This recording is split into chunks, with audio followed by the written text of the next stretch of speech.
I'm pretty and I know I'm pretty. The thing is, I do have an ego. I do have a superiority complex. Have you ever stopped for a second to consider just how hard life is for people who are pretty and famous? And they ask you how you are, and you just have to say that you're fine when you're not really fine, but you just can't get into it because they would never understand. The constant glares from jealous strangers and agents begging to walk you down the runway at Fashion Week, thousands of followers hanging on your every word and practically demanding you to take their money. Being pretty makes going out in public so intimidating. And guys make it so obvious too. Like, I hear you. Like, I literally hear what you're whispering to your friends, and I see you all staring at me. And then also, like, this guy literally tried to, like, walk into me to, like, get my, I'm like, oh my God. And this is not even to be like, oh my God, I'm just so beautiful. Only a handful of people in the world are unlucky enough to suffer this terrible, terrible blight of being better than, well, literally everyone. Yes, I have really pretty eyes. Okay, like, why don't you ask me about my family or where I'm from or like anything else? It's always my eye. Like, they make me so uncomfortable. These dates. But what if I told you that all it takes to struggle in those awful ways of being pretty is to claim it in front of the whole world and convince everyone that you're right? Being skinny does solve all your problems. Every single one, and I mean that. Hookup culture is a low IQ activity because I think you might actually just be stupid. Because if you actually think about it, it literally has no benefits for you, especially as a woman. Y'all have heard the terms pretty privilege, the beauty standard. So how far would you be willing to go to attain the unattainable and show up online as the new perfect version of yourself? Oh, you think your life is hard? That's cute. Try being pretty and Instagram famous. And going outside without feeling intimidated. It is not for the weak.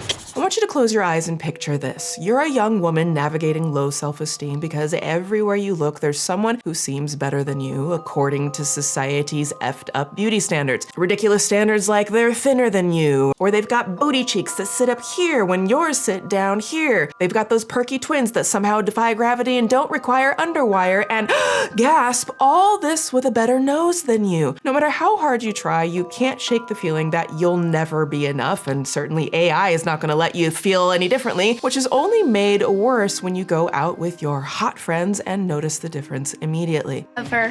She's like a Martian. God, my hips are huge. Oh, please, I hate my calves. At least you guys can wear halters. I've got man shoulders. I used to think there was just fat and skinny. Apparently, there's a lot of things that can be wrong on your body. My hairline is so weird. My pores are huge. My nail beds suck. I have really bad breath in the morning. Ew. It feels like no matter how confident you act, no matter how good your personality is, the world only values your appearance. And it gets to a point where you look in the mirror and struggle to accept the woman staring back at you. And one day, you finally have had enough. You decide to undergo the biggest transformation of your life. Ozempic injections melt away half your body weight and a quarter of your bank account. You sacrifice your savings so a surgeon can carve your nose into the image of a Hollywood starlet and that perfect appearance of a nose, whatever that is. But when you recover and step into your new body, and good for you making a decision that you're happy with, but that's just when the real nightmare begins, according to some influencers. Strangers at the mall who once walked past you without noticing now stare and approach you because of your beauty. Your online following grows and your DMs become even bigger. And suddenly the changes that were supposed to make you feel better only push your anxiety to the brink of panic. Welcome to the chaos. Oh, hi, hello, it's Swoop, and welcome to the dark waters of the Suspool, the place where everything and everyone is sus. Maybe even us. Come on in, the water's fine. Welcome back, Suspirians. It's time to pull up a seat, grab a fork, and take a slice of humble pie because today's story pushes the limits of the human ego. Am I a hero? I really can't say, but yes. Now, if you're new here, welcome to my second channel. On my main channel, Swoop, I do full-length deep dives, and over here, we dip. We skinny dip into the dark waters of the Suspool, where everything is basically unhinged, so welcome to the chaos of my brain. If you're into mind-bending, dark, sometimes twisted tales, subscribe to this channel, bring a towel, tell your friends, and go ahead and tell the like button how pretty she is while secretly crapping all over her in your Mean Girls Burn Book 2026 edition.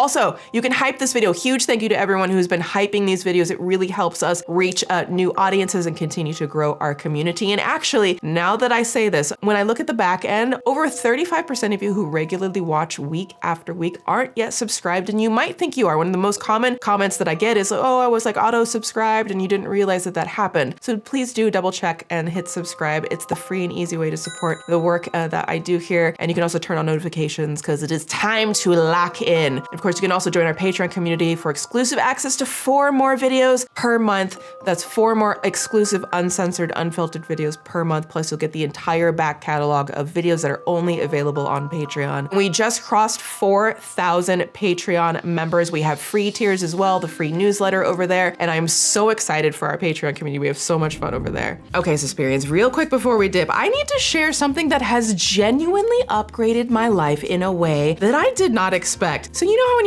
you're out and about, you're walking by maybe like a restaurant or a bakery and you smell the delicious scent of like fresh buttery sourdough bread or warm flaky croissants and wish you had that in your kitchen immediately? Well, friends, now you can have those fresh baked goods delivered right to you with Wild Grain. So a huge thank you to Wild Grain for sponsoring today's video. I am so obsessed with Wild Grain. I did not know that this was a thing, and now it has just like changed everything for me. Wild Grain is the first bake from frozen subscription box for sourdough breads, artisanal pastries, and fresh pastas. It is seriously so cool. So they partner with small bakers and pasta makers across the country, giving you fresh, delicious artisanal food right to your front door so you can bake them anytime you want, which is like wild because I don't bake or cook, and like, oh, I love doing it now. So I started with their absolutely delicious croissants, which made me very much have to say it like I'm French. Croissant, a croissant.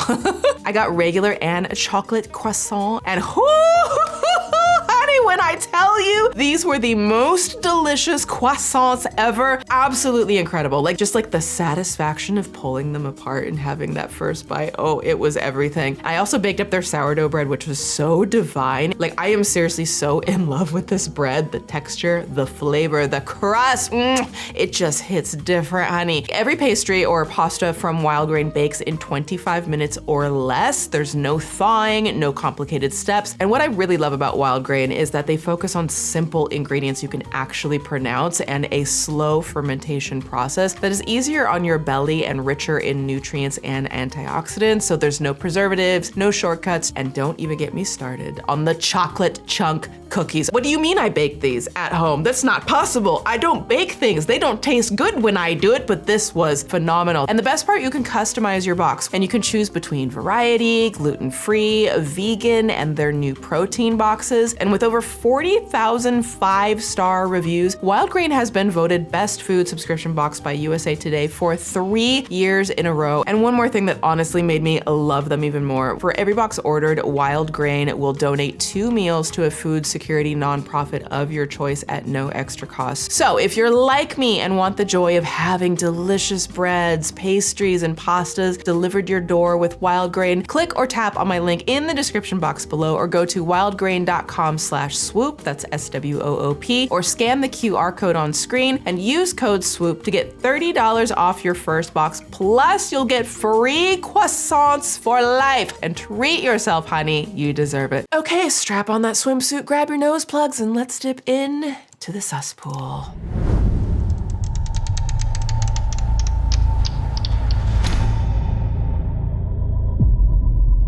I love material things. Sue me. I love my car. It makes my life better. I love my nice jewelry. I love putting on a new outfit every day. I love getting a spray tan every week for $80. I love spending the extra money on glass bottles. I don't care. People force things down your throat so much of like, don't do this, don't care. Being a good person looks like XYZ. I don't give a shit. I like looking good and feeling good, and that is not a crime. Allow me to introduce you to the star of today's Suspool, Talia Breyer, a 22-year-old self-proclaimed stay-at-home daughter, way to aim high, girl, who has sent the internet into a melodramatic sus spiral over her hot takes and broadcasted confidence in what appears to be a very unserious troll. Or is it? I'm pretty, and I know I'm pretty, and that makes people so fucking mad. Slut shaming, you're shaming. Yes, I am fucking slut Y'all, I'm just gonna be so real right now. Today, we're gonna have a little giggle in the Suspool, okay? Let's be real. The world is literally on fire, okay? Have you seen gas prices? Do you know? We'll talk about that stuff on my main channel, but like it is bad out there, and it can sometimes feel like we wake up in the Suspool, brush our teeth in the Suspool, go to the bathroom in the Suspool, go to sleep in the Suspool. The Suspool overfloweth, Susan. I know you know what I'm talking about. She's not Kylie Jenner. She's not Belle Hadid. That's not the league that she's playing in. But anyways, today, as my ring flies off, I'm unhinged today, okay? My ring's not staying on, nothing's going, okay. Today, we are fishing Talia Breyer out of the Suspool and seeing why she's been deemed recently the internet's most hated influencer. I feel like this is a title that is given to like a different person every week. It just constantly evolves, and it's like, what are we doing? Nothing matters anymore. But here we are, okay? I already hate it here. Hate. Double hate. Loathe entirely. Now, before we rage bait ourselves into oblivion, let's get a clear look at Talia's online presence. So her IG bio shows about 65,000 followers, Arizona, Orange County, and a partnership email. So she's clearly on that professional influencer mindset. Now, over on TikTok, we find a similar vibe with 73,000 followers and a bio that reads, and I quote, spreading delusional confidence. Oh, goody. Talia, I don't like the way you word things. You're so mean. Okay, and I don't like that you have zero respect for yourself, and you say you hate all men because you actually just attract the worst ones. Sorry. Worst kinds of people are quiet people, and you cannot convince me otherwise. I feel so strongly about this because I feel like quiet has always been associated with nice, and I have found that the overly quiet people a lot of the times are judging you. They're thinking everything but not actually saying it, and they're too afraid to be their full selves. So let's be so for real, y'all. The For You page is no stranger to a queen with some strong opinions who wants to fight with everyone behind their front-facing camera. But for some reason, TikTok reacted to Talia's recent viral rant more intensely, and like when my allergies sense a damn dandelion's existence within a 2-mile radius, it wasn't pretty.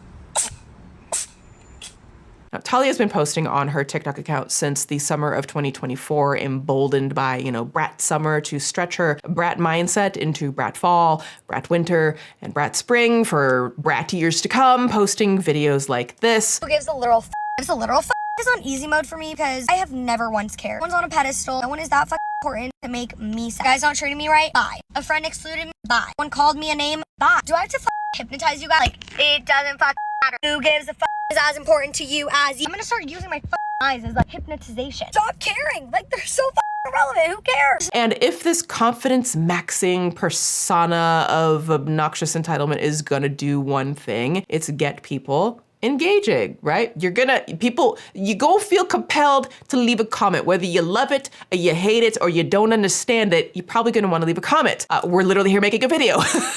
Some people live for the theatrics, and others are just honestly repulsed by the public arrogance. I'm a stay-at-home daughter doing full-time social media instead of getting a job. And let me tell you why. First of all, I graduated college a year and a half early, so I saved my parents a lot of money on school.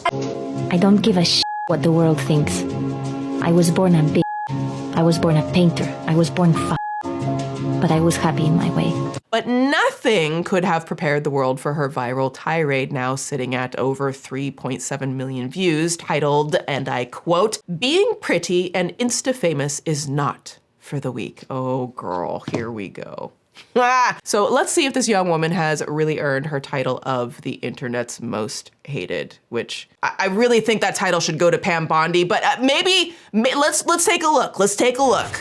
Being pretty makes going out in public so fucking intimidating. And guys make it so obvious too. Like, I hear you. Like, I literally hear what you're whispering to your friends, and I see you all fucking staring at me. And then also, like, this guy literally tried to, like, walk into me to, like, get my... I'm like, oh my fucking God. And can we just have a moment for, like...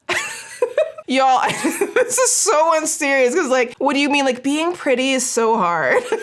Listen, we could get into the finer nuances of like the way women are objectified based on different criteria of looks and shamed for different criteria of looks. Like, we can get into all of that. We're not. Okay, that's a deep dive. We're not doing today. Okay, I just this is just like, oh my gosh, being so pretty. Like, don't look at me. Stop looking at me. Stop. Stop looking at me. Wait, look at me from this side. Oh my gosh, how dare you look at me? Do you like looking at me? Stop looking at me. This is not even to be like, oh my God, I'm just so beautiful. But it really is true. Like, going in public. It's not that, oh my gosh, I'm so beautiful, but it really is true. Like, being a pretty girl, you know you're being looked at. And it's intimidating. Like, I don't know. I also didn't grow up.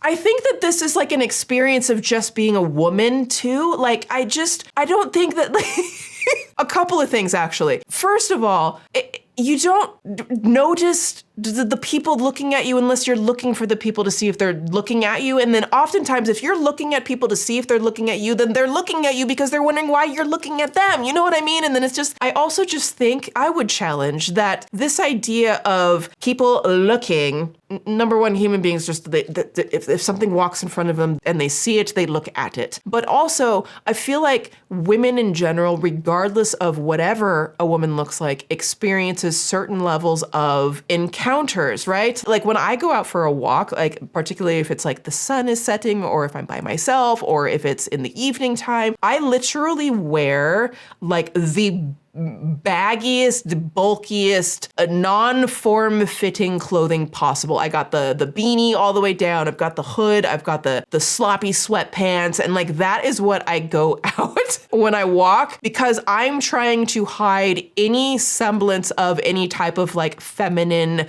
woman body shape, to not be so identified as a woman. And that's because men. It's literally because of men. So on top of the weapons that I have with me, I also dress that way. And I feel like this is the experience of probably most every girl and woman at some point. Just wondering, am I safe in my skin existing? In public, being a pretty girl, you know you're being looked at. And I also feel like pretty girls, whatever your definition of pretty girl is, because we all have different definitions and I'm not going to define it. I'm certainly not going to say that it is the standard that she is, nor am I going to say that she's not a pretty girl. Everyone's a pretty girl, okay? We're all pretty girls. The friends of mine who are considered like, you know, being beautiful is part of their job and whatever beauty standards they have. And I'm not saying that it's Eurocentric beauty standards either. Let's not have that as the default setting. They don't know that people are looking at them because they're not thinking about, I wonder if someone's clocking my beauty. Like, they're literally just existing and going about their day. And it's intimidating. Like, I don't know. I also didn't grow up looking like this. And so being seen, like, all eyes on me like this. Not the all eyes on me, being perceived, all eyes on me. I do think it's interesting that she says I didn't grow up looking like this. So then there's just this superiority that I definitely just do not like. It leaves a very bad taste in my mouth. This kind of hierarchy that now that she looks like this, whatever that this is to her, is now somehow superior to when she looked like something else, and therefore it's kind of implying that if anyone looked the way she used to, then you are inferior to her because she is superior, because she had work done, and now she looks like this because she could afford to buy whatever the looks are that she thinks makes her look more prettier and more superior to other women. I hate all of that. Like, I literally hate all of that. And honestly, what I think it actually is that makes it all worse is now that I have social media following, I hear people being like, oh, I follow her on Instagram, or like people will come up to me, which is so much fucking better. Please, if you see me in person,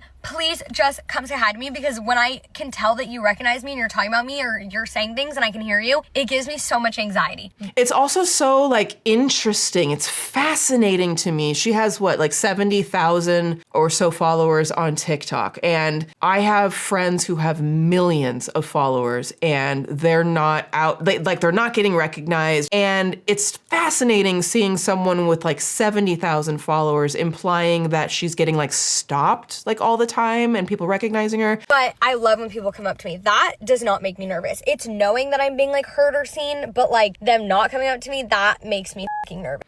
Here's another thing I'll say. People could be chattering amongst themselves, total strangers out and about, chattering amongst themselves, and it ain't got shit to do with you. But if you are scanning the room trying to see if people are noticing you, if they're looking at you, if they're perceiving you, and like subconsciously maybe you're hoping that people are looking at you and thinking, oh, look at that pretty girl, and you're like hoping that's what it is, then when you see random people just chattering away about whatever the hell they're talking about, you assume that it must be about you. But this is just something I'm learning and working on, but also this could just be a giant fucking troll. And it probably is. Oh my gosh, I went to the mall today for the first time in so long, and I'm not gonna lie, I never want to do it again. Are we going to the mall? Is the mall back? Is she back? Is the mall, every mall that I see is just like closing. Is the mall back? Okay, is she having a revival? And I never want to go in public again by myself because, I don't know, I need to get used to just like being seen and being looked at and being like whispered about, but it's not normal, so I don't know. I feel like she like needs, there's like a need in there. She needs to be seen in a way that,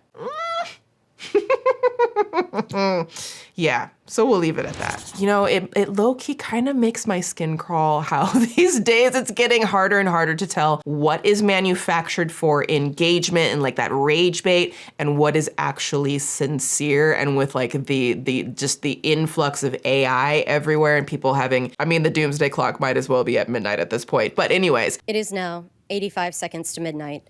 This is the closest the world has ever been to midnight. I can't tell if Talia's rise to fame is a masterclass, which we'll talk about later because she's actually hosting a masterclass. But I can't tell if it's a masterclass in deluded self-confidence of like the good kind, where like, you know what, we should all strive to be that confident, or if it's performance art, or that maybe I love it just as much as I find it annoying. I really find it honestly like quite annoying, but also maybe at this point, there's so much worse that maybe I need to like this. I don't know. Go with me on this journey, okay? We're gonna find out together. I have no idea if Talia is putting on a show for the For You page, but if I had to choose between a young woman being this level of over-the-top, oblivious, gloating, or the Andrew Tates of the world, I would choose her all day, every day. We'll just put that out there. But the comments seem to agree, and I quote, there's a lot of these types of comments. I want the voices that live in your head. They're so nice to you, which that is the thing to learn, right? I think she is, oh my gosh. Quote, me when the Trader Joe's cashier asks my weekend plans, and I just love that for you. But unsurprisingly, a lot of people had trouble understanding if this was satire or sincere. Like here's a comment that says, quote, as satire, this is hilarious. And if real, also hilarious. And I kind of agree. Talia's complaints reached far and wide, and people started making their own content about it, like parodies, as you would expect, with millions of views. Oh, you think your life is hard? That's cute. Try being pretty and Instagram famous. And going outside without feeling intimidated. It is not for the weak. I will purposefully go outside trying to look ugly, and yet guys make it so obvious. Like, I can hear what you're saying to your friends, what you're whispering, and like, they won't even try and hide the fact that they're staring. And some people outright admitted to hating that girl. We don't hate that girl who said life is so hard because she is so beautiful and famous because she's confident. We hate her because she's not, and her confidence is fake. Most of her platform is built on tearing women down, calling women sluts and scams. I have the intelligence to know that anybody who needs to rage bait that badly clearly isn't confident enough to think that they can build a platform without doing it. So as the opinion pieces started pouring in, Talia fully divided the internet with her 70,000 plus, famous thing that she's got going on, and she couldn't be happier, it appears. I'm pretty and I know I'm pretty, and that makes people so mad. I made a video saying that going out in public is stressful sometimes because everyone's looking at you, and like guys will do things to get your attention, and especially now that I have a following, people are like talking about me, or then they'll come up to me. Like, it's just a different experience than it used to be before I got a nose job and hair extensions and lost weight and started posting on social media, and people, mostly guys, trying to gaslight me and be like, you're not pretty, you're chopped. You literally cannot tell me that I'm not objectively pretty. I fit the beauty standard. That is just a fact. And the funny thing is, I don't see it as that much of a personal thing. Now, while I'm all for hyping yourself up, I am gonna just, you know what I'm gonna say here, right? I know that some of y'all already gonna say it in the comments, and you know that I'm about to say it, so let me just go ahead and say it. The way that she says she objectively fits the beauty standard, that is fully belly flopped into the Suspool, in my opinion, okay? We need a clip. Let's put a clip right here, just a belly flop right into it. Even though it appears that she has chosen to or has fallen into the bullshit bigoted trap of believing Eurocentric, blue-eyed beauty standards are somehow the standard and not just a very loud potential dog whistle for eugenics, she's also uplifting the idea of, this white beauty standard all over social media, when in reality, beauty is literally so very subjective and oftentimes has loads more to do with personality than looking like what the very outdated controlling image of, what a model looks like, or a supermodel, or the prettiest of the pretty, when they would plaster it all over billboards and magazines and everything back in the day, and now it's all over our phones. So she doubled down and made some questionable statements, in my opinion. I'm pretty, and I know I'm pretty. The thing is, I do have an ego.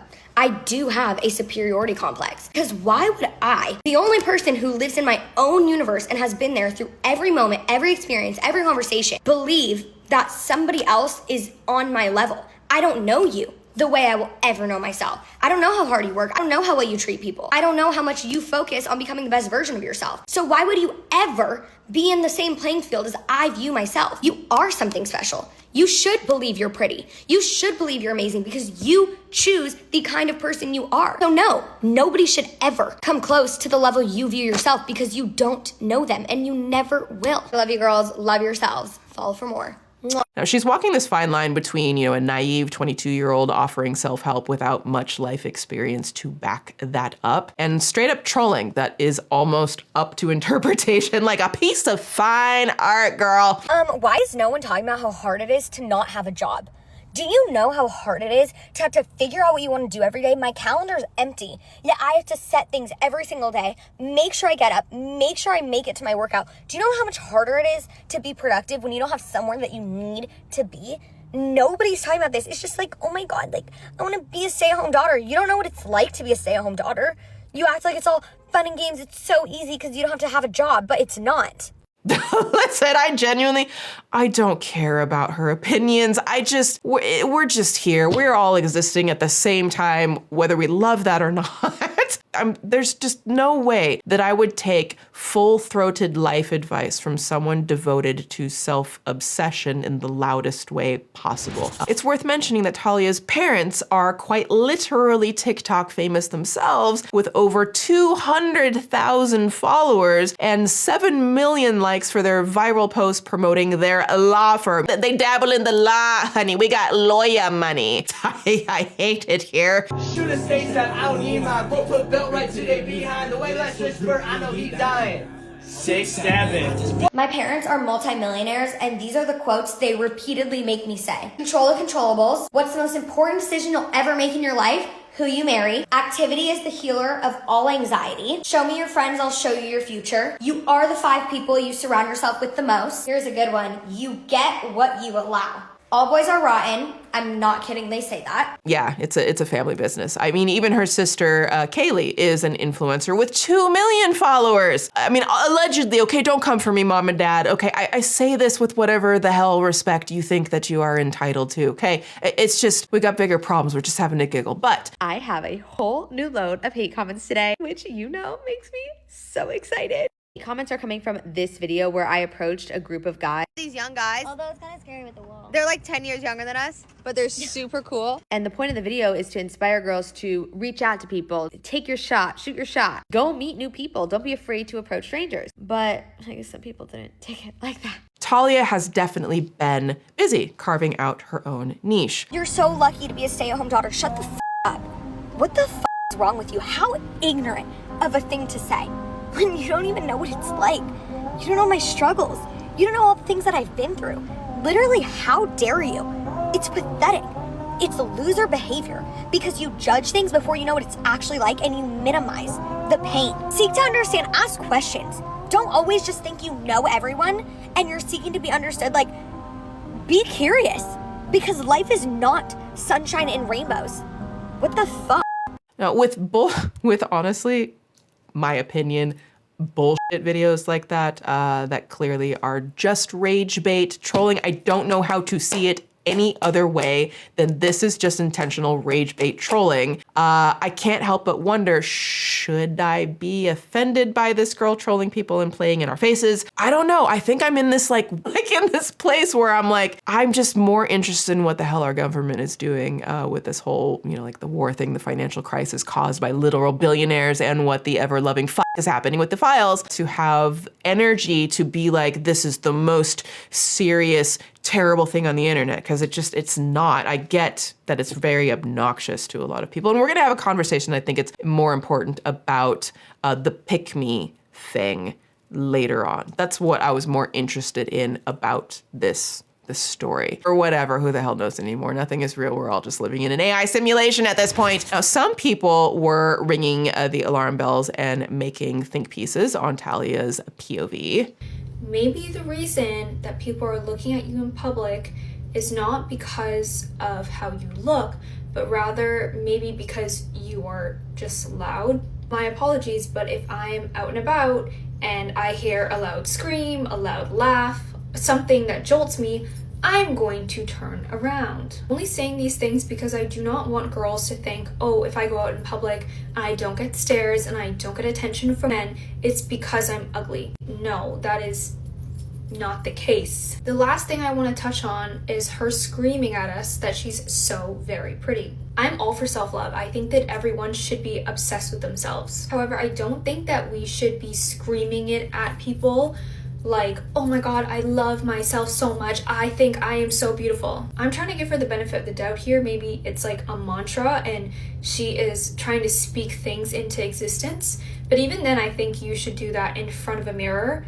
alone, by yourself. Unfortunately, it's not giving what I think she wants it to give. Confidence is quiet and insecurity is extremely loud. Now, I agree to an extent that confidence is quiet and insecurity is loud. I agree with that. To an extent. But also, if we look at, and I'm sure many of you know where I'm going, if we look at that from another perspective, right? We do that, that's what we do.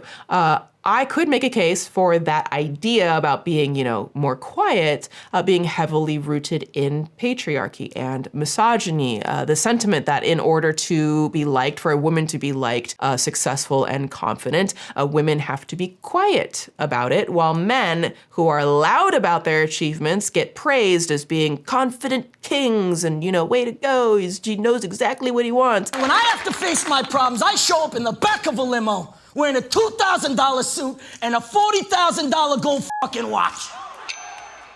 And if we go one layer further for just like 5 seconds, historically people, including women, have especially labeled Black women as loud anytime we talk about our achievements or dare to acknowledge, I might feel pretty today. Is that okay for me to say? This is like literally the reason why for years I was constantly self-deprecating in my content. I would make fun of myself. I would almost demean myself and kind of downplay, my intelligence, my appearance, the awards I've won, what I've achieved in life, in my career. And there are literally still, I'll still get like some loser troll to this day in the comments that can't stand the fact that I've worked hard and that I've achieved things, great things in life that I'm very proud of, which is just so hilariously embarrassing for them. Like, why do that to yourself? Why be so bothered that someone has achieved something good? It's weird. This Twitch streamer hasn't cleaned his room since 2005. Oh my god.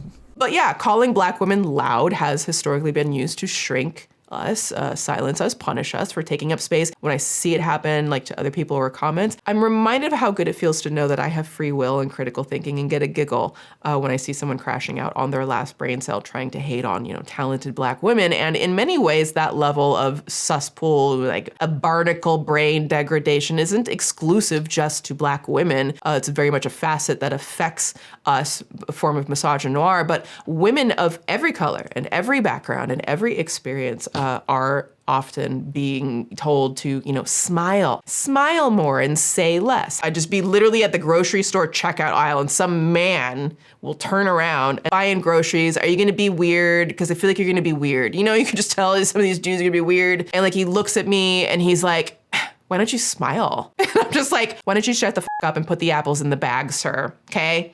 We're trying to get our groceries and move on with our lives. You wanna talk fucking smoke? Come try to get the belt. Is that what we're doing here? You fucking troll bags?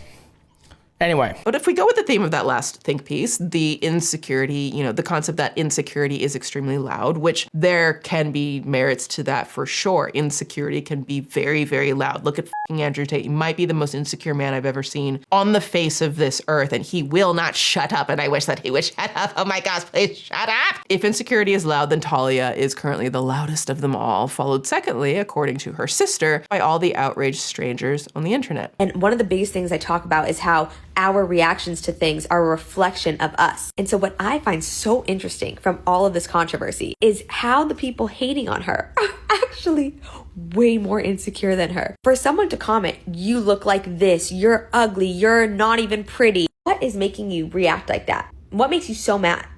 It's absolutely wild to me that you got two sisters who both routinely refer to their content as empowering and confidence building when they simultaneously routinely rip apart women specifically about their looks, their bodies, their dating lives, their careers, how they choose to live their lives. There's a lot, I am not posting a bunch of it in this piece, but there's a lot of different videos that are like slut shaming, body shaming, education shaming, poverty shaming. That doesn't sit right with me. It doesn't sit right with a lot of people. You're all a bunch of fucking losers. There, I said it. This world is full of losers. And I'm not even saying that to shame you. It's just like, are we all brainwashed? Am I the only one awake? Like, where the hell have you been? Do you know God? Like, I don't even know. Watching the society scares the fuck out of me. Because I'm the crazy one for not believing in hookup culture or smoking and partying and vaping and drugs and drinking. Like, sorry, you're insane, not me. You're pathetic for that. And then I'm so crazy for being authentic. Like, no, I know you're not doing those things because you really want to. You're probably just going along with it and you never stop to think, like, does this actually fulfill me? Does it? Like, do I love this? Is it making me feel good? You just never stop to question it. Speaking of proud, Talia seems to be super proud of all the hate she's received, which, okay, go girl. Quote, I love how mad it makes people when a pretty girl knows she's pretty or when someone with followers knows they have followers. Stay mad, MFSs. Stay mad. Now, one thing I noticed, though, is that some of Talia's content, whether she realizes it or not, actually tends to contradict itself by lots of content around men, the idea of men, getting a man, how to get a man, how to keep a man, all of that, which isn't very Brat Summer of her. Don't you just think the whole, keep having a Brat Summer thing is a bit cringe? It's all cringe. Good to go again?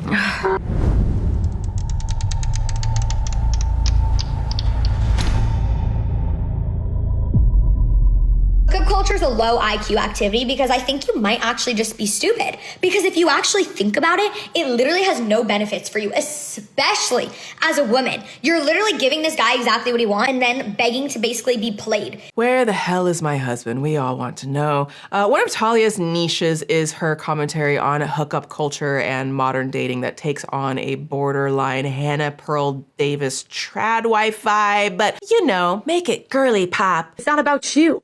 And that's our problem is social media has made us women live in this complete delusion and narcissism. Yeah, there's a whole Swoop doc on that train wreck if y'all are interested. But here's where I think the trolling with Talia ends and the bullshitery takes over. Talia openly shames women for choosing what to do with their own bodies as yet another way to trigger the engagement train. So fun! You like the game of him giving you absolutely fucking nothing? There's no bar anymore. I actually think it's a reverse bar because you want to be treated like shit. It's all a fucking brainwashed lie, okay? Life is better when you actually set high standards and you're like, I'm not gonna accept that. Who the fuck do you think you are to treat me like that? I'm a princess, I'm a queen.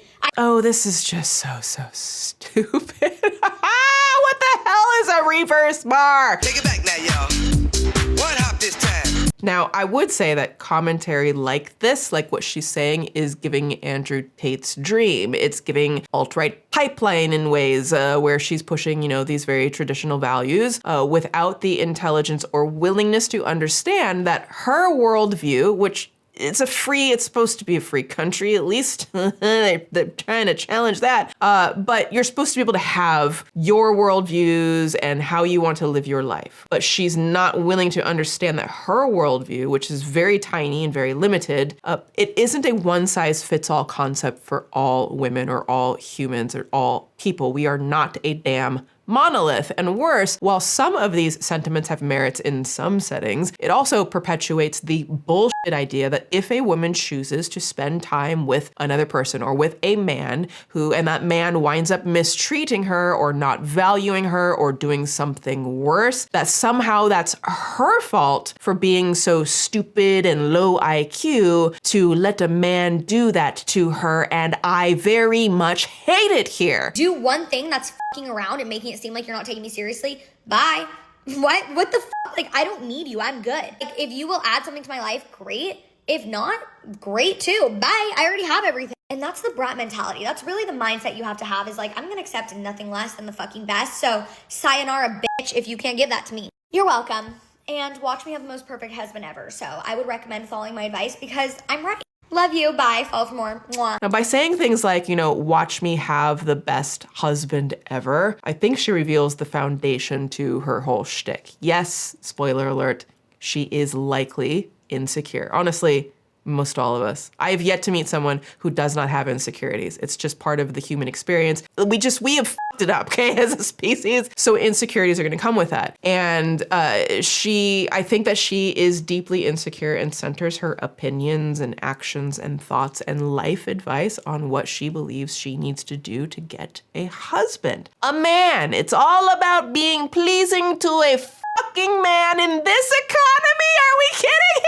She beats people over the head with how very pretty she believes she now is as a form of superiority, simply because her parents had the money to buy her a new look. I'm assuming her parents bought the look. She's got this approach that you're a loser. You're a loser if you even hook up with a man, because women couldn't possibly just enjoy casual encounters the way that men do, meaning she's potentially insecure about having only kissed one guy, those are her words, and therefore feels the need to shame any woman who has more dating or sexual experiences than her. And she will do, she deems that as like low IQ because she maybe sees other women as competition. She seems to focus a lot on getting a perfect husband. And I'm just like, imagine believing that the perfect man exists in this economy. There's literally no perfect person, period. So that's just, the whole thing is just wild. Girl world, Halloween is the one night a year when a girl can dress like a total slut and no other girls can say anything about it. The hardcore girls just wear lingerie and some form of animal ears. This is for the girls planning on wearing a slutty ass Halloween costume. Listen up. Number one, you really shouldn't be dressing like that. It's such a form of self-disrespect, and you're showing how much you value yourself. Two, I know you think that you're getting all this attention from guys, but it's not the right attention that you want. Every girl just wants to be loved, valued, appreciated, find her soulmate, the guy who's gonna show up at her door with flowers, take her out to fancy dinners, on trips, all these things. You don't want these guys to look at you and be like, oh my God, she's so hot, she's so bad. Whoa, okay, whoa, ha. So the queen of self-confidence preaches that her whole attitude is the perfect way to land the perfect husband, while also telling women not to dress in ways that make the women feel good. I think it's worth remembering, again, she's 22, and I think she's doing a rage bait trolling thing. Okay, I think she might probably believes a lot of this, but also she's just laying it on extra thick to try to piss a bunch of people off. Now, while her, vibe check about men, some men sexualizing women is very, very valid. Oh my gosh, is it valid? The reality is that women are sexualized no matter what. Literally, no matter what we wear, it happens. But somehow she places the shame on the women, the responsibility on the women when it happens, when women are honestly, by and large, the vast majority, 99.8% of the time, women are literally just existing, literally just existing? Can we just exist without it being all about a man? That'd be great. So again, what seems to be missing from her argument is the possibility that a woman might dress a certain way for herself or for other women or for other people or just because it's fucking fun, okay? I put on a leatherette little whatever this is because it's fun, because I thought it was cute. I like it, so I put it on and I'm wearing it now and we're all fine. Everybody's fine. I was dressed like a slut here, okay? That's my 21st birthday outfit in Vegas. What was I doing? First of all, I was there with my mom, my dad, and 3 of my friends, so I did feel safe. However, I knew the attention I was attracting wearing that. I knew that guys were gonna be staring at me, not because they think I'm so beautiful and wanna give me the world, but because I look like a hooker. The truth is, I was seeking attention. I wasn't wearing that for myself. Yeah, I felt good, I felt hot, I wanted to make all the TikToks and feel good in my body because I just lost a bunch of weight. But I also wanted that validation and attention externally. Going out, especially at these places, it's almost like a silent competition of like, how hot can you possibly look that night? You wanna put on your best face makeup, your best outfit, do your hair. You wanna look good to get guys' attention. And yeah, you wanna feel good for yourself. Shut the fuck up. Yeah, that's part of it, obviously, but like. With her deep wisdom instilled by Sir Mix-a-Lot attorney at law, Talia doubles down with the slut shaming, which just comes off as like possibly victim blaming to me. Says, being cool is respecting your body. Yes, I agree. Being cool is respecting your body and respecting other people's decisions of what they do with their bodies, just like you would want them to respect what you do with yours. I feel like that's not where this is going though. Let's watch. You're slut shaming, you're slut shaming. Yes, I am fucking slut shaming because apparently it's become cool now to dress like a hoe, to have a whole Snapchat roster, and to put your entire worth and identity into what these boys think of you. Imagine being so angry and so heated, so riled up about what another woman is doing with her dating life. Yes, I am making being a slut a bad thing. Just like growing up, my dad would always tell me and my 3 sisters, don't act stupid. I hate when girls act dumb. What does that mean? When your dad, a man, is telling you, don't act stupid, I hate when girls act dumb. This sounds like a deeper root issue as to why she is expressing her feelings like this. Now, she has every right to express her feelings that way. And we have every right to comment on it. She's gonna post this to social media. We have rights to have thoughts and opinions on it. But it seems like her father was the one to tell her what is and isn't stupid for girls. And I don't know how I feel about that. I have a lot of feelings. I just don't have enough information about their dynamic. But if this is based on what a man is telling you that girls and women should do and not do, then So then we never wanted to act dumb. So we did our best to become as smart as possible and appear like it. So yes. Appear like it, putting on a little mask, if you will. We want to appear smart because daddy said girls shouldn't be dumb. I am slut shaming. I don't want you to be a slut because you know what happens to girls who act like a slut? They're treated like that by guys. You treat people how to teach you, especially men. There's so much wrong with that, in my opinion, from my perspective. There are elements of truth of what she's saying in a roundabout way, right? That you can, in some circumstances, set the tone for how somebody treats you to an extent sometimes, but definitely not all the time. And the very concept of the slut, I'm gonna say the slut, because I don't know how often I could say this slut. The concept of the slut itself comes from men bashing and berating and demeaning women. And it comes from the patriarchal society that we have. It comes from misogyny, referring to women as these negative, derogatory terms that men themselves are not referred to as. It's a way to have a different power dynamic between men and women. And she is upholding that type of bullshit, beating women down, power dynamic. This also just inherently is so either towing the line or fully over the edge of placing guilt, shame, and blame on girls and women for the actions of men. I'm so tired of it. This type of thought process is kind of a pipeline for the woman gets essayed or R-worded, you know, after a party. And the questions are, well, what was she wearing? Was she flirting? Was she drinking? How was she behaving, right? It's all about what was she doing, not what was he doing, not what was the man doing. And so when you have these conversations about, well, you're acting like a slut, then it must be her fault. Yes, I have really pretty eyes, okay? Like, why don't you ask me about my family or where I'm from or like anything else? It's always my eye. Like, they make me so uncomfortable. These dates I went on, I left crying. I had to call my dad and be like, I can't do this because I just feel so objectified. And it's not even like their touch, like that too, when they like hug me and squeeze me, I'm like, ew, get the fuck off me. But like when they stare into my soul, like they're in love with me and it's a first date, it's like, you're literally love bombing me with your fucking eyeballs right now. Please say you're joking. Please say you're joking. This has to be a damn troll. And it's rude. It's rude and I get invalidated and it's like, you don't know what it's like having perfect eyes. So stop. Oh, boo-hoo. Let me play a sad song for you on the world's smallest violin.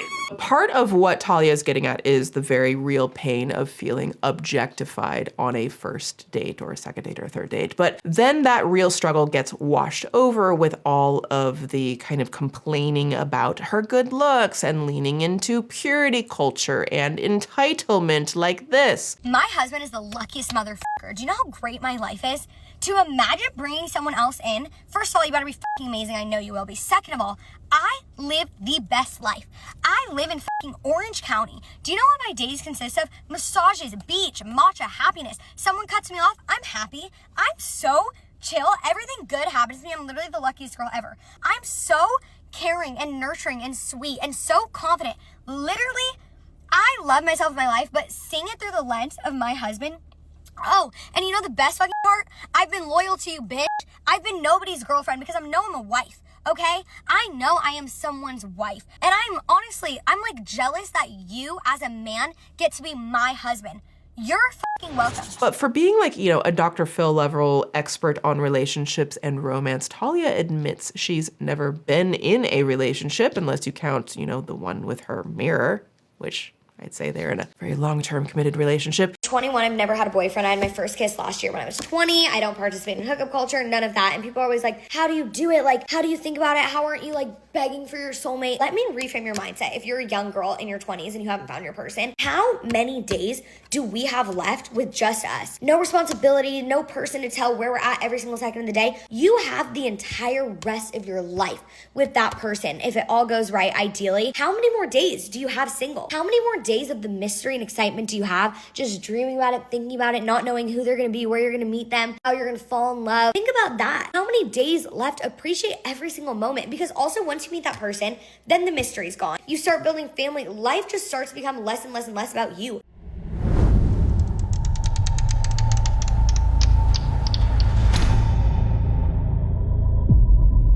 I'm pretty and I know I'm pretty. The thing is, I do have an ego. I do have a superiority complex. In some of her less viral videos, Talia opens up about her recent physical transformations she's undergone to feel more, as she puts it, confident in her own body. And let me just reiterate, I know I don't need to say this. I know y'all know, but I'm just gonna say it.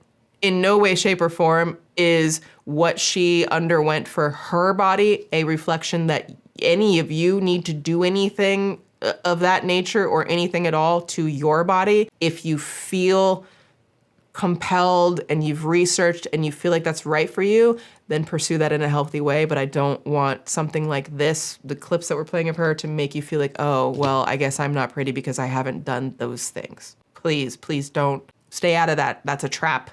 It's not good for anybody. Trying to find videos to show you guys like what I went through. Fucking triggering for me.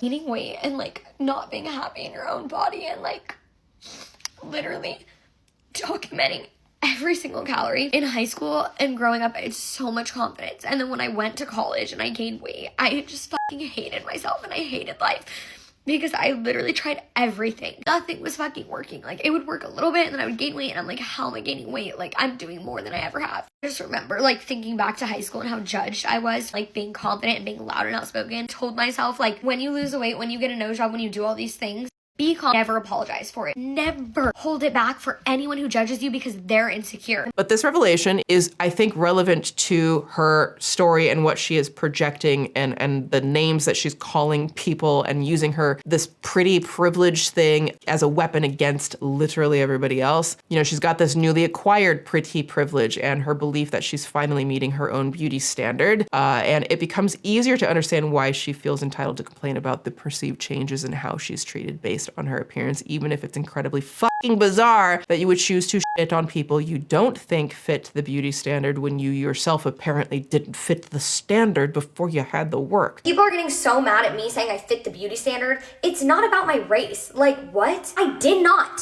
fit the beauty standard before, and I've been the same race the entire time.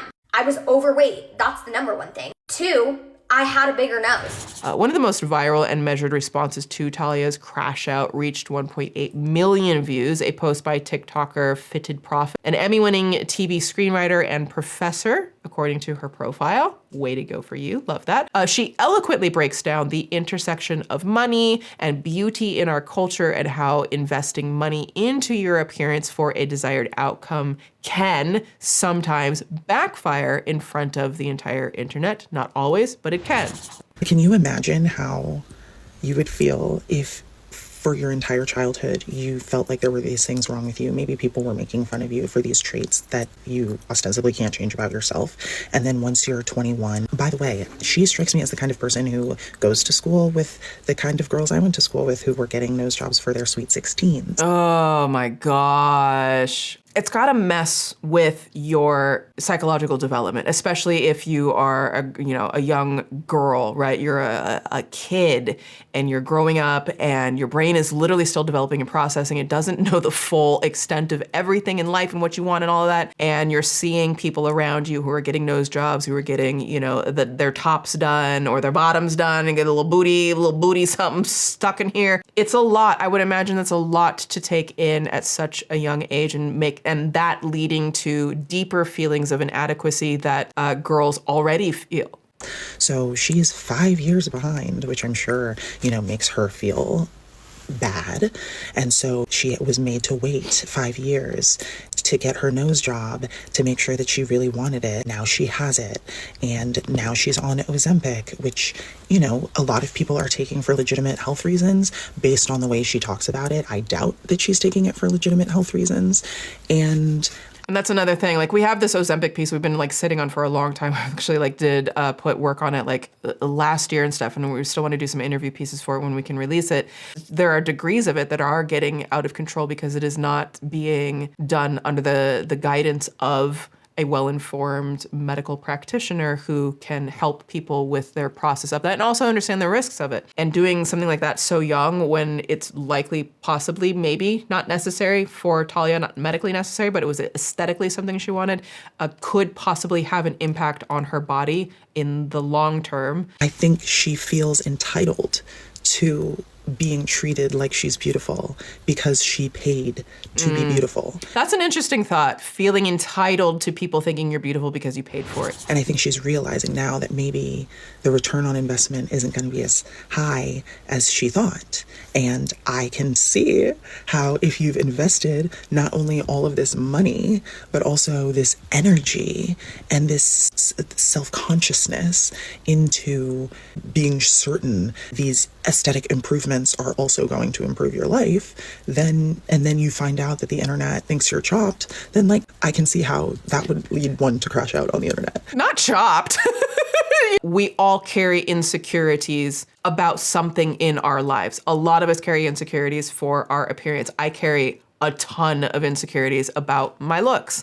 And I have since I can remember. I was ruthlessly, endlessly bullied growing up for my looks, for my skin color, my hair texture, the size of my nose. That was something that obviously has carried into my adulthood now. And then, of course, being on social media, people can be really unhinged and fucking stupid when it comes to judging people's looks online. To me, it's just unfortunate because that age, you don't have the perspective to understand what makes someone attractive. Exactly. Perspective. The beauty standard at this point in 2025 is kind of irrelevant. And I think that beauty standards should be irrelevant, period, across the board. I think that we should all be able to exist exactly as we are. I think we should be able to just be very confident and comfortable in naturally aging if that's what we want to do. Be comfortable and confident in having procedures done if that's what you want to do. I just feel like this hierarchy, this moral superiority thing based on how somebody looks, I'm gonna be more superior to you because I got work done and you didn't, or I'm prettier than you and you're not. Like, it does nothing for no one.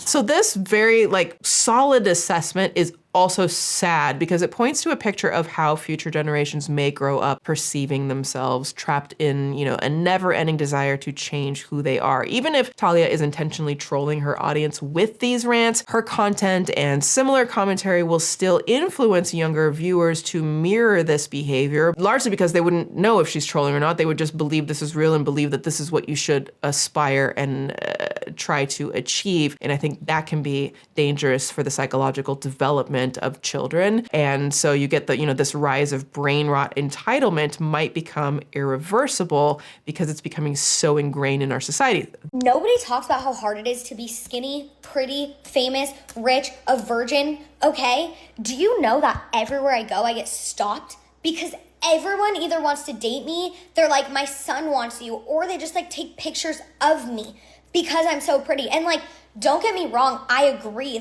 I know that I'm pretty, but it gives me so much anxiety going out in public. I didn't even go outside today. So Talia responded to Fitted Prof's video by framing it entirely as hate, which is wild, rather than engaging with it as, constructive criticism or perspective or hearing her words of wisdom. So this grown woman made a hate video about me saying I'm not pretty and I'll never be pretty enough. She said that I never will be, and if I even wanted to try, I should have started 5 years earlier with my nose job and spent more money on procedures and surgeries. She said that I'm on my medication for all the wrong reasons and that it'll never fulfill me or make me happy. She's projecting that she doesn't believe I'm pretty or ever could be. But I already believe I'm pretty. I'm already fulfilled with my looks. And I hope this woman can believe she's beautiful, and I hope all you girls can. But you don't get to decide what someone thinks about themselves. And I know that I am pretty, and no one could ever take that from me. Confidence truly does come from within, and no matter what anyone says, they can't take that away from you. So do the inner work to love yourself because it is the best investment you could ever make. I love you girls. Love yourselves. Mwah. Now, it seems that no matter what anyone else says, Talia is set on casting herself as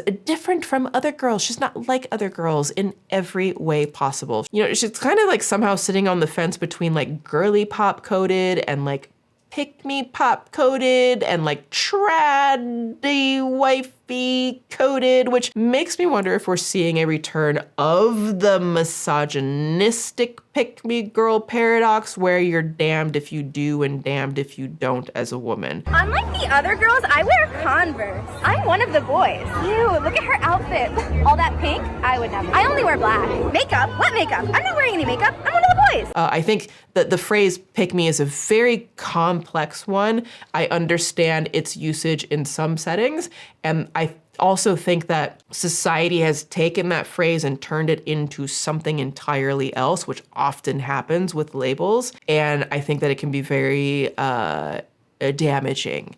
So a pick-me is, generally more originally defined, we'll look at Urban Dictionary, as, quote, a girl who seeks male validation by indirectly or directly insinuating that she is not like the other girls, basically a female version of a simp. It was once often used to refer to a woman who shames other women so that she looks better in front of men who are present or something. But the term pick-me girl gets thrown around a lot these days, and it's no longer even about vying for the attention of men in a lot of the instances where I'm seeing people use it. Often now, maybe you've experienced this as well, I'm seeing it used a lot as just an insult that some people, yes, even women, throw at other women simply because they don't like her. Here's a general example. A woman gets a promotion and shares it on social media, gets called a pick-me girl. A woman shares how much she loves her new hairstyle or the way her outfit is fitting, gets called a pick-me girl. A woman posts about her loving, healthy relationship and how thankful she is to have this relationship, gets called a pick-me girl. A woman posts her accomplishments, gets called a pick-me girl. I mean, I once got called a pick-me because I shared about a cinematography award that I won, for fuck's sake. I was just like, do you want me to lie and say that I didn't win the award that I won? I don't, what do you want? Why do you care? So I understand the meaning and intent some people have behind wanting women to not be a pick-me for the sake of being a girl's girl. But I've also noticed that there's like this splitting. There's a splitting of that and this other direction where it's like just another way to be like misogynistic or to just, you know, do you know what I'm saying? Oftentimes I see it used to pressure outspoken or confident women, telling them to, you know, kind of tone down their achievements, tone down their shine and their talents out of fear of being labeled a pick-me. And so I think that in turn can promote a lack of self-confidence and shame in women who deserve the right to feel confident and empowered in who they are and what they're doing. No, because this whole Talia Breyer situation is further proof that I've been right this entire time. I thought we supported being delusional on this app. But I guess what you actually meant for that is only reserved for people who have a degree of insecurity. Like, it's like, okay, let's support other women as long as she feels like shit about herself and thinks she's ugly.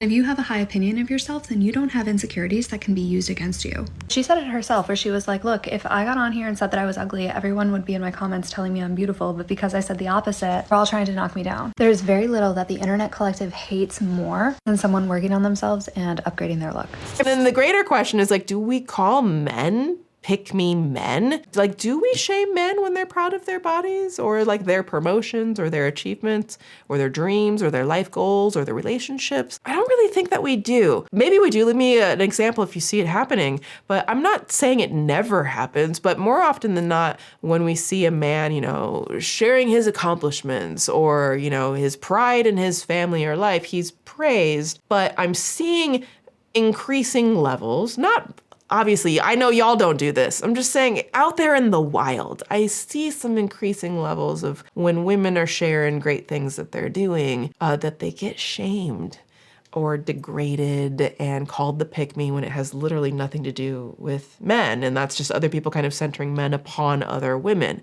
Calling a girl a pick-me for having a differing opinion is misogynistic. I get told a ton, oh, did he pick you yet? You're pick-me, stuff like that. And it's usually because I have a different opinion. Like, I don't like this celebrity. I don't think they're that hot. And the people who are saying that are basically implying that I can either follow along with what everyone else likes, or I can do everything for men. Yes, being a girl's girl and avoiding the pick-me thing is supposed to break these systems and lift all women up. But when all women don't have the same moral compass, then what? Like, remember, there are great people and then there are crappy people. Literally of all gender identities. Just look at Pam Bondi. And when bad people are the ones handing out labels like Oprah handed out cars, it falls apart and often, not always, but often winds up being just another means to attack another person who's trying to make something of themselves. And therein lies my conundrum with Talia. I hate half the shit that comes out of her mouth, but she has the right to say it. I think she's posted a lot of harmful content that perpetuates terribly outdated tropes against women, particularly shaming women for the actions of men. And in the same breath, she also presents at least some confidence that women aren't always allowed to have out loud.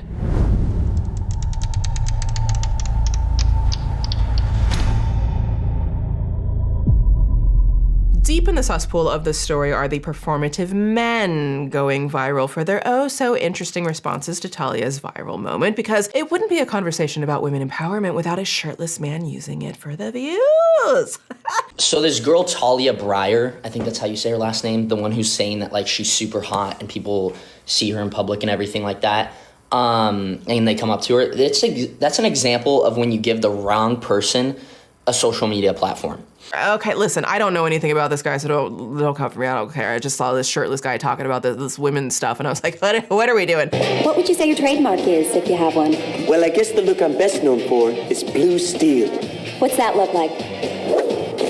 Anyways, that's mind-blowing, but it's an example of when you give the wrong people social media platforms. Realistically, I don't even think I should have a social media platform. I'd be saying some of the most stupid stuff ever. Okay, we're listening, James. We're listening. But I'm here now, so might as well just keep going with it. I really don't care. But it's like, dude, have some, like, be a little humble. Like, lower your ego just a little bit. Ladies, I think the word he was looking for is humility, but alas. Like, do you really think people are gonna find that attractive where you're like, I am so hot? Nice. Now you just made yourself like a 2 out of 10 automatically. I don't know, maybe he's waiting for a woman to do his laundry.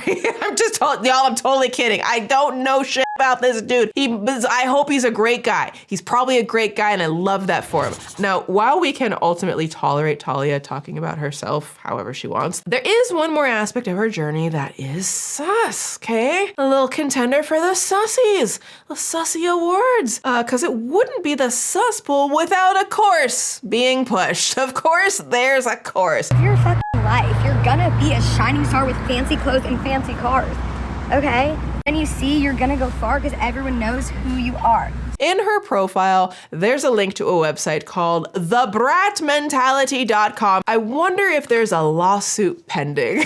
I'm just kidding. Clearly, I don't think Charlie XCX gives a shit. Okay, join the Confidence Masterclass, a free live Zoom session designed to unlock your confidence, raise your standards, and help you step into your high value lucky girl energy. Lucky girl energy, is that a new thing? Save your spot. We've got Meet Your Host, Talia Breyer. And here's the bio. I teach women how to step into the version of themselves they've been scared to become. Can you imagine? At this point, besides the fact that you're selling a course and you said a bunch of trash things that I don't like, but whatever, who cares? There's worse things in the world. I kind of wish I had this level of deluded self-confidence, because what do you mean you're 22 and you are teaching women how to be the versions of themselves when I guarantee you, no matter how much you think that you know yourself now, you still don't.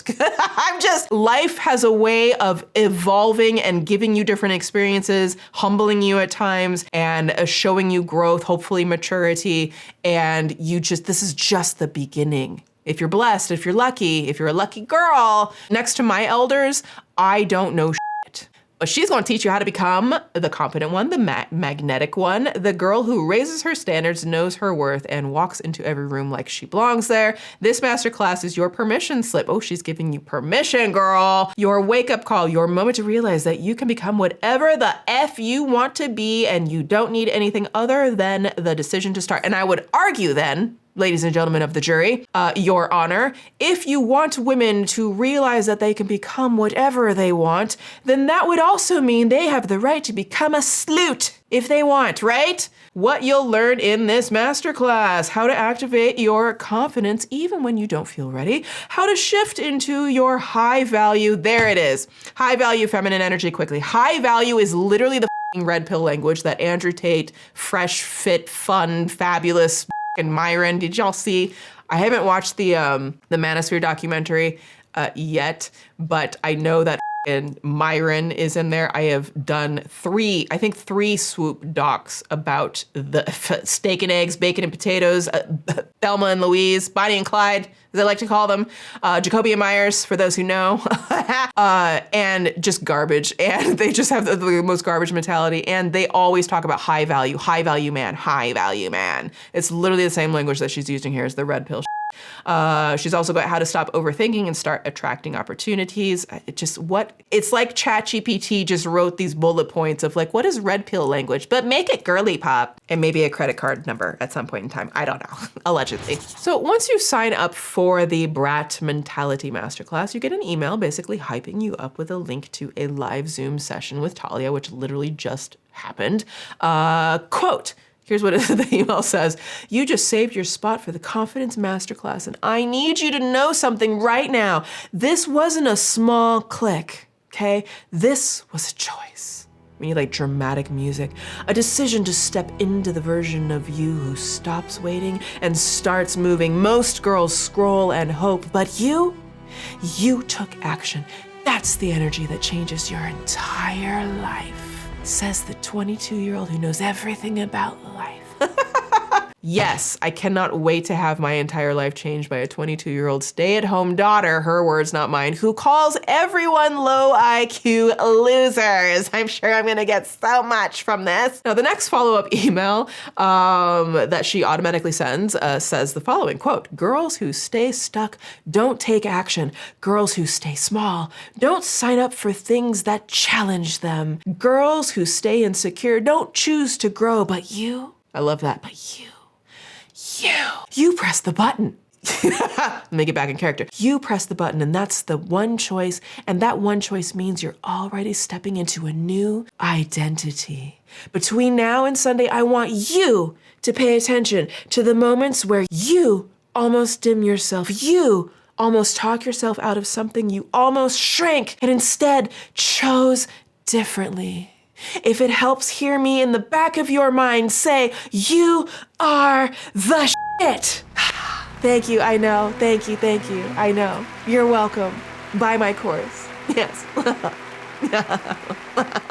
Now, clearly, I didn't attend that Zoom meeting because I have free will, and yeah, that's self-explanatory. But I just find it fascinating that she already is trying to capitalize on women who don't think they're better than everyone else, but want to be, so and that becomes maybe a darker issue because it's this kind of overindulgence of self-praise and posting ego rants that continue to make people more and more isolated. Does the opposite effect, can make people feel isolated, can make them more cruel, selfish, and numb to compassion, care, and kindness. And that we truly deserve to treat ourselves and other people so much better than that. And we can get there if we just have a little more perspective. Okay, Susperians, time to step out of the dark waters of the Suspool. Grab a towel, just dry off. Okay, there's a lot of filth to dry off. That's what I got. So what do you think of this story? Leave me your thoughts in the comments. I'm so curious to hear your stories. And thank you for keeping it always. I can always count on y'all. I appreciate our community so much that you keep it cute in the comments. Even if someone has like a different opinion or a different take on something, I appreciate the very nuanced and critical thinking and kind replies that people have to each other and presenting your ideas in a very respectful way. That is very important to me and our community, and I just thank you all for that so much. If you want to hear more stories like this, be sure to subscribe to this channel. Go ahead and tickle the like button for more, and let me know in the comments if you do have any stories that you want us to dip into. Of course, again, you can hype the video. It's a great way to help us spread the word of the content. I also have a brand new full deep dive Swoop doc out on my main channel. If you haven't seen it, we are going deep in Dr. Phil, all just a shocking controversies, lawsuits, his, what I believe, new grifts of Dr. Phil. We also get into things like Turnabout Ranch and the troubled teen industry. I got a lot of comments from you and emails and messages that you had either been on his show or had been a candidate for his show or had been to one of these type teen ranches. And we will be working on a follow-up piece on like the troubled teen industry and some other things in relation to the shows. A big, huge thank you to all of our channel producers here and to our Patreon members. We just crossed over 4,000 Patreon members, which is just, I am shooketh to my core at 4,000 Patreon members. I had no idea, and I'm so excited. I love our Patreon community so much. And over on our Patreon, you can get exclusive access to 4 more videos per month. Yes, that's 4 more exclusive, uncensored, unfiltered videos per month. I don't have all the guidelines and stuff that we have to follow here. Plus, you will get access to the entire back catalog of videos. All of that is only available on Patreon, including the podcast. We've got extended episodes, the after school specials, all of that stuff that I just can't post here. We also have the free newsletter, so you can stay informed on the projects that I'm working on. You can see the trailers and the intro pieces, maybe some extended interview clips before our Swoop docs air. And so you can get all access to all of that and also stay in the loop, especially if you don't get notifications at times here. You will always be notified there if you join the free newsletter through Patreon. You can also, of course, grab your very own pieces from the new Suspool Season 2 collection. We've got the Worthy collection. We've got the Valid Ribcage collection. Some of those collections are going to be, they may be leaving the shop. You can also follow me on Instagram, Twitter, Bluesky. Instagram is where I honestly post most often. I'm in Instagram stories a lot if you want to catch up with what I am doing. Also, dear Suspirians, be sure to check out Wild Grain to have the most delicious sourdough breads, pastries, and pastas delivered right to your door, ready to bake and enjoy. Tap my link in the description box below or go to wildgrain.com/swoop and use code SWOOP to get $30 off your first box, plus you'll get free croissants for life, and treat yourself, honey. You deserve it. And with that, thanks for coming for a swim. Have a good day out there. Beware the creepy, keep it cute, and I'll see you next time in the Suspool. Swoop!